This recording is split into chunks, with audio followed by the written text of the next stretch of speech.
When I heard there was only one traditional scrolling shoot-'em-up released for the N64, I was shocked. And a bit worried. You see, there are only 388 officially released N64 games. It's a library that's kind of well known. You know, I could totally buy there being tons of hidden gems on the PS1 or even the Super Nintendo, but the N64 was this mix of like popular yet largely unsupported, meaning there aren't really any obscure games for it anymore. It's all been documented in hidden gems lists or like YouTube essays. So the fact that I hadn't heard of a shmup on the N64 meant only one thing. It must be total ass. But I decided to give it a shot anyways. By emulating it, you assume? No, asshole. I don't cheat. I bought a boxed copy from Japan. And bro, I locked the fuck in. And I was able to get a 1cc pretty quickly since the game has like a literal invincibility button that's way faster than Gigawings Reflect, and it doles out lives like candy.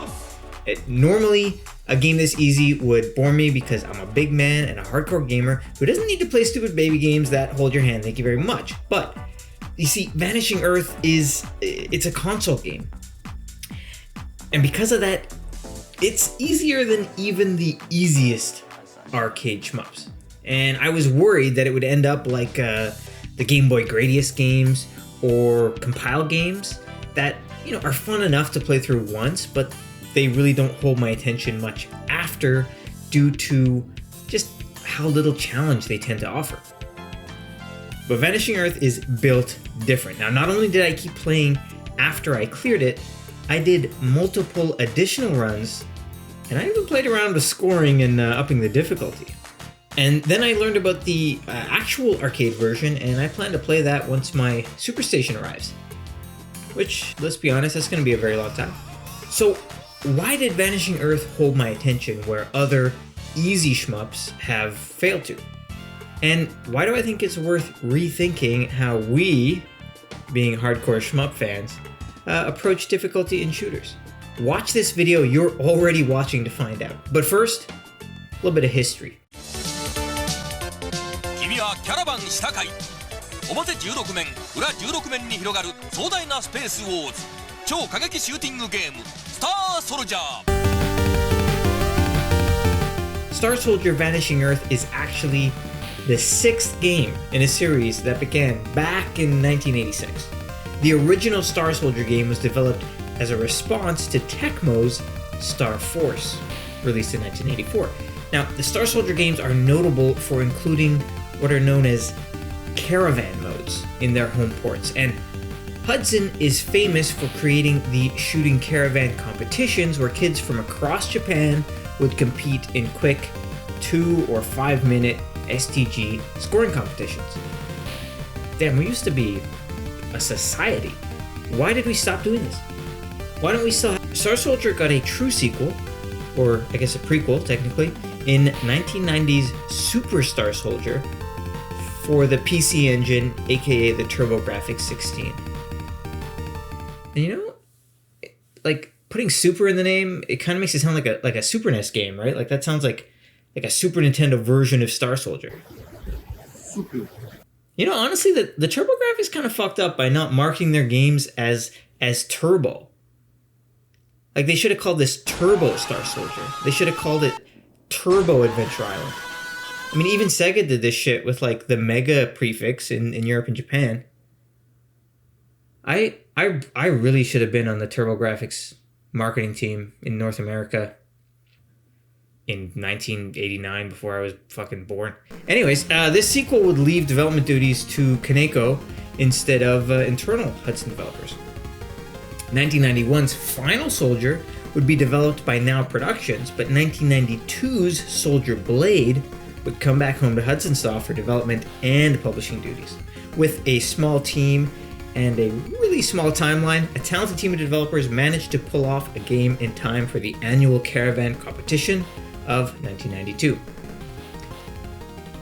1992 also saw the release of Star Brodier, which would mark Kaneko's return to the franchise and would also be the first to skip a global release, being Japan only. Now you might be thinking, oh, okay, that's the end of the Soldier series until Vanishing Earth, but you'd be wrong, buddy. You'd be wrong, because in 1992, Hudson announced a brand new piece of hardware called the Hudson Video System, codenamed the Hue C62. And to demonstrate this new hardware's power, they showed off a brand new game, a fully 3D polygonal entry in the Star Soldier series. Now you may be wondering, what the hell is a Hudson Video System? Well, it never came out. Instead, what we got was the PCFX in 1994, and the PCFX was based off of the same hardware as the Hue 62. But the thing about the PCFX is that it actually couldn't render polygons natively very well, or actually at all. You see, the PCFX was indeed the Hudson Video System reborn, and because of this fact and a few key interviews with Hudson staff, we can see that the hardware was never really intended for 3D polygons. It was built to support FMV. They thought FMV was the future. Everyone is going to be playing video games. They took the video super literally. So I'm not even sure if that Super Star Soldier 3D demo was ever real. It very well could have been just an FMV sequence playing on the hardware. Was there ever a game? We'll never know. Anyways, once the PCFX released, Hudson announced and promoted a new different Soldier game called Kuma Soldier. This had a fancy 3D intro, but the gameplay was pure 2D, much more in line with what the PCFX, it could actually fucking do. However, this game was also abandoned and never saw the light of day. This was still being developed as late as 1995, and Vanishing Earth didn't release until 1998, so it's possible the two titles could share some DNA. But the thing is that the PCFX was an unmitigated disaster, failing to succeed in Japan and having really zero chance of releasing to a global audience. I'm sure in some alternate universe it got 2 Star Soldier games, but in this one they were both canceled. Seriously, and I really don't get this. For some reason, the sequel to the TurboGrafx 16, the console known for kick-ass shmups, arcade ports, platformers, and all sorts of cool shit, was this dodgy FMV-focused console that's only known for like dating sims. This would be like if Microsoft followed up the Xbox 360 with a device used to watch TV. Am I right, folks, or am I right? Set them up and knock them down. That's comedy for you. That's showbiz. 9 levels of hostile aliens. Objective: defeat the Dark Squadron. Save Earth. Test completed.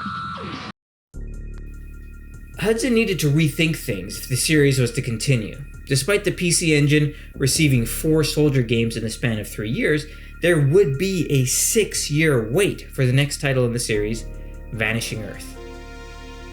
The 90s represented a huge shift for shoot-em-ups and arcade gaming in general. The rise of console gaming, the proliferance of PC gaming, and the advent of 3D visuals and fighting games meant that shmups were struggling to find their footing and find a voice like they had in the 1980s.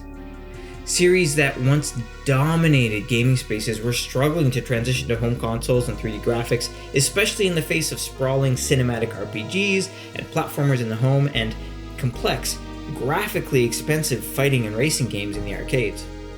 Shmups turned to increasing difficulty and wildly themed bullet hell games that slowly limited their market reach to Japan only, while their forebears who had global popularity started to fizzle. Once great series like Darius, R-Type, Gradius, and Thunder Force were slowing down or just ending. It's in this climate that Star Soldier Vanishing Earth was developed and released for the N64 and its arcade counterpart, the Alex 64. And believe it or not, this was the Soldier series' first step into arcades.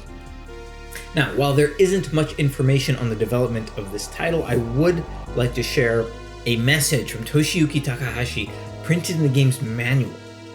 Takahashi was a Hudson PR manager who was instrumental in the caravan competitions, and he was a gaming celebrity across Japan for his 16 shot.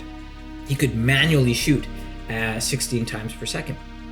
He is indelibly tied to Hudson's history, and an early champion of the shmup genre. He also starred in the Adventure Island series of games. So, his words. I wonder why shooting games have stopped selling. There are a lot of games out there that are overly focused on flashy presentation, or how many enemy attacks you can dodge. I've always wondered about that. But I think the essence of shooting games is firing your own bullets faster than the enemies. It's a different format, but it's the same kind of tension as a duel scene in a Western movie. That's where shooting games began. That's why I wanted to create a game where you could immerse yourself in the act of shooting. It's about the sensitivity of your right hand over the technique of your left hand, remembering the days when I was called a master, and I still am. I tried to create a game where you could focus solely on fighting the enemy, to the point where you don't even notice the surrounding scenery. Of course, there's an auto-fire feature, but I made sure to include the option to turn it off and fire as much as you want. It's a game that reflects your physical ability, not your skill. Maybe that's why old shooting games were so exciting. In this work, it is always displayed. The rapid fire gauge is one of these indicators. I believe that the more you improve yourself, the more rewarding the game will be. You can get a sense of what Takahashi was feeling about the state of shooting games at the time. In decline globally, shifting towards bullet hell and becoming overly complicated. Vanishing Earth was supposed to be an antidote to this baroque and overindulgent era of shooters. Did it work? Well, not really. Okay, IGN in 1999 said, seriously, play R-Type, Twinbee, Parodius, Axelay, Raiden. Each one of these titles is more original, and Axelay even looks better graphically than Star Soldier, an embarrassing feat considering that the latter runs on the SNES. Blah. What's happened to the shooter genre on the N64? It's like no one even cares about them as of 99. I got news for you, Sean Sackenheim. They don't care about them much more today. If you've always wanted to see a shooter on the Nintendo 64, now's your chance. Check it out. There probably won't be many more like it. How about there won't be any more like it? It'll be the only one. It's real old school and doesn't compare well with other recent efforts. If Star Soldier Vanishing Earth was old school in 1999, what is it now? What am I now? Am I just like dead? I don't think I've ever played such an average shooter in my life. It actually reminds me of some no-name arcade shooter. Is he using arcade as like a pejorative? In terms of gameplay, this doesn't even stand up to those ancient blasters. Again, how can these games be ancient if they're coming out in the 90s? What are they now? Like prehistoric? Fuck. Played the entire game on my first go without having to continue once. That's a fair criticism, actually. It sounds like he's playing on easy, though, would be my guess.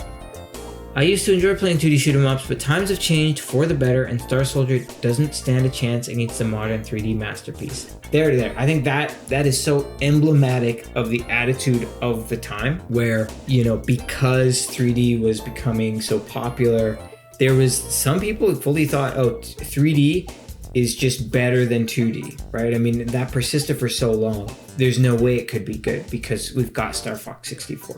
It's in 3D. Star Fox is just this game but better. Not that they're two different games. But like saying the music is terrible it's fucked. This guy's fucked. Mark, you're fucked. I know, like, oh, I'm picking on some guy's review from like 30 years ago, but like, bro, listen to that music. No. I was playing better shoot 'em ups than this on the Atari ST 10 years ago. I highly doubt that. Star Soldier fills its small niche nicely, but it's not Star Fox or Rogue Squadron by a long shot. There you go again. In the 80s, if you wanted to play a game involving flight, like a jet or starship game, it was probably going to be a 2D shooter. Like at the time when like Raiden came out, that was, if you wanted a, it's either that or like Afterburner. And I guess that as 3D graphics became more commonplace, there was kind of an assumption from a lot of people that games like Raiden, traditional shooters, would just stop and they just move to this 3D version. I mean, how Aero Fighters did that, right? Aero Fighters Assault it's not a fucking Aero Fighters game, but it's called an Aero Fighters game. And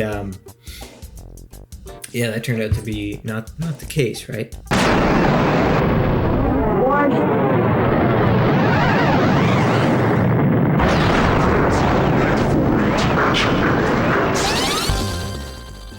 Mechanically, Star Soldier Vanishing Earth is much more complex than its predecessors.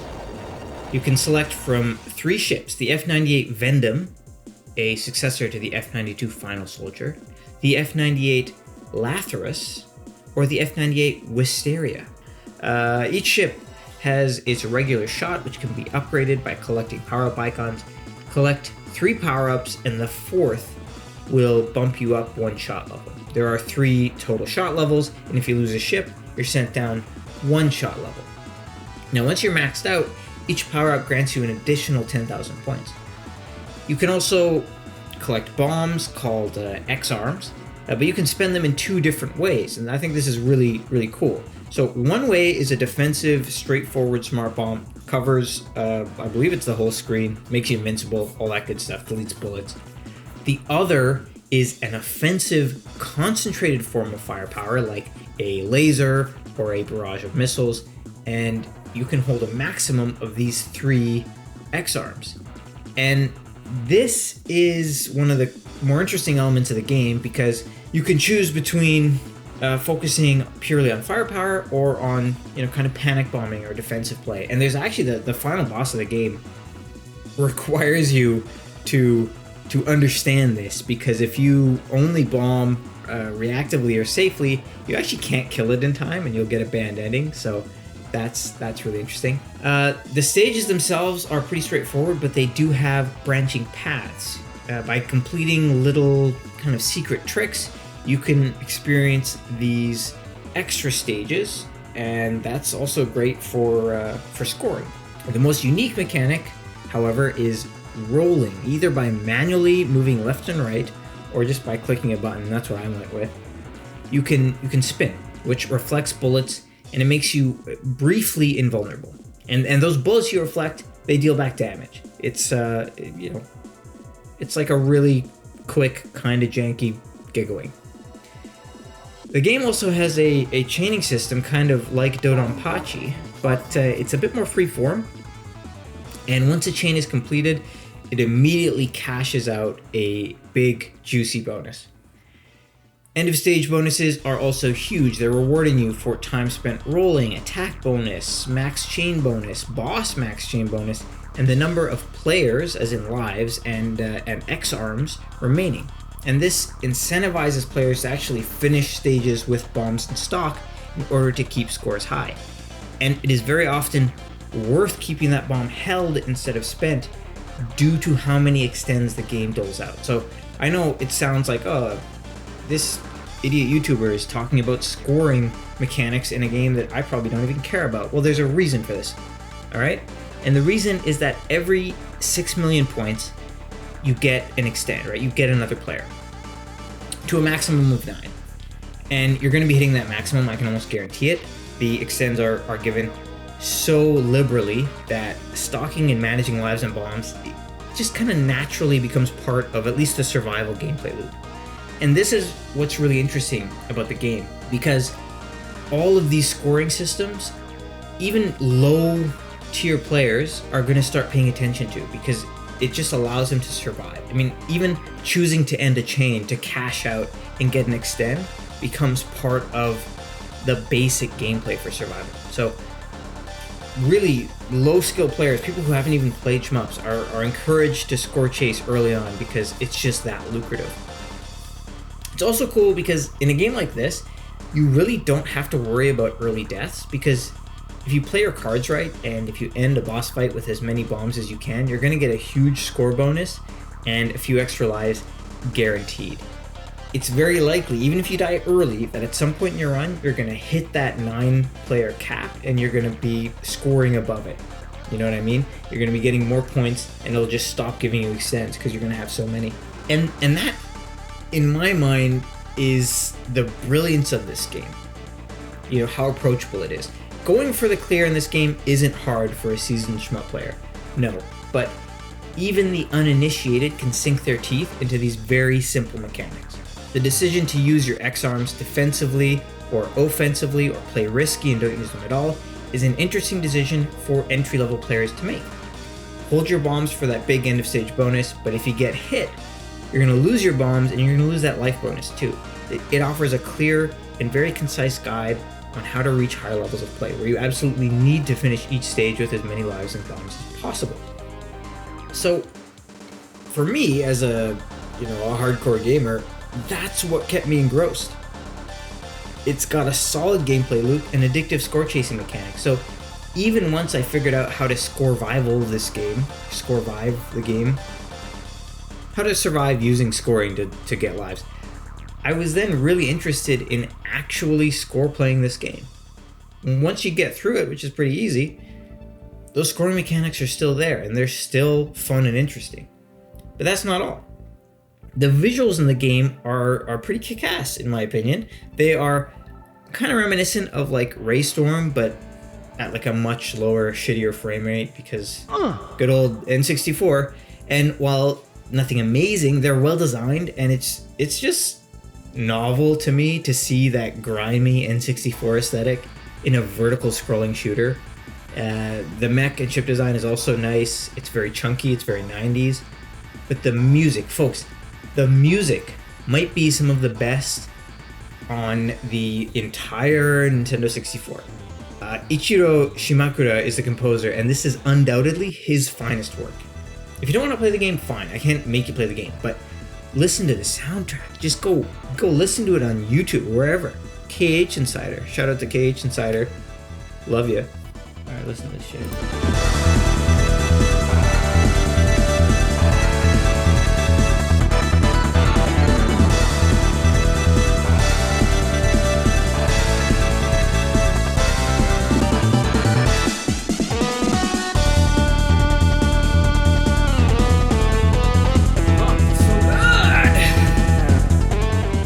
So, all in all, a very nice package, but it's the overall mechanical design and difficulty curve that fascinated me.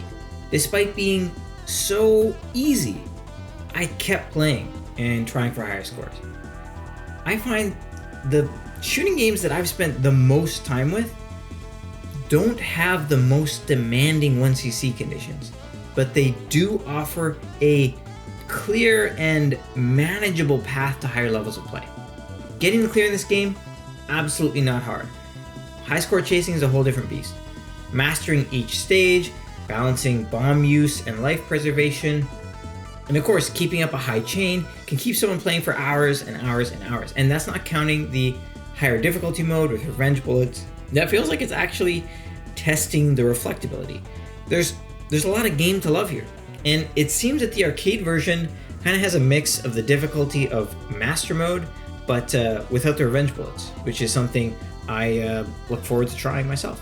Now, this stepladder to super play style of design is, in my mind, ideal for newcomers to the genre, but I think it can still satisfy hardcore players as well. It reminds me of how much time I've spent playing Darius Gaiden. Getting that initial 1cc in that game isn't, I would say, like super easy, but it's not an insurmountable challenge to even new shmup players. It is a first 1cc for a lot of people, especially if you're using auto fire and if you're using bombs and stuff. It's a totally reasonable challenge. But growing as a player is built into the systems. First, you want to do a no-miss run. Then you want to do a no-miss, no-bomb. Then you want to do all that while also capturing every captain. Then you want to do that while breaking as many boss parts as possible. Then you can start milking bosses and aiming for top class scores. And of course, you look at Darius, it also has all those other routes you can try. Compared to a game like, say, Gun Frontier, where a 1cc is a brutal challenge in and of itself, and you can see why that gradual difficulty curve can be appealing. For me personally, clearing Gun Frontier would likely not lead to me being super excited about jumping back in to do score runs. It's just that initial gate is so, it's a kick in the teeth, I gotta be honest. So as players, I hope we can embrace occasionally playing more of these easier games, especially as a break between our tough challenges and personal goals, to remember why we enjoy the genre and mastering games beyond a 1cc in the first place. Now, ultimately, this would not technically be the end of the Star Soldier series. The original game got a remake, and there were 2 mobile games, while the last truly new entry was 2008's Star Soldier R, but that was really only a time attack caravan style game. Beep did announce they were developing a new Star Soldier game in 2022, but we haven't heard anything since that announcement, so in my eyes, Vanishing Earth still feels like the proper end of the series. Star Soldier and Hudson were really important to the formation and popularity of the shmup genre, especially in Japan, but it's a series that I feel never got its flowers and has become largely forgotten. Ultimately, Star Soldier Vanishing Earth was not the game Master Takahashi had hoped it would be. It didn't revitalize old school shmups, and now it's mostly lost to time. While in some ways that is tragic, the beauty of playing retro games is that we can enjoy and appreciate them without the expectations of the times in which they were released. Vanishing Earth may not have lived up to its lofty expectations, but now it doesn't have to. It can just be a beautiful swan song to an unforgettable series.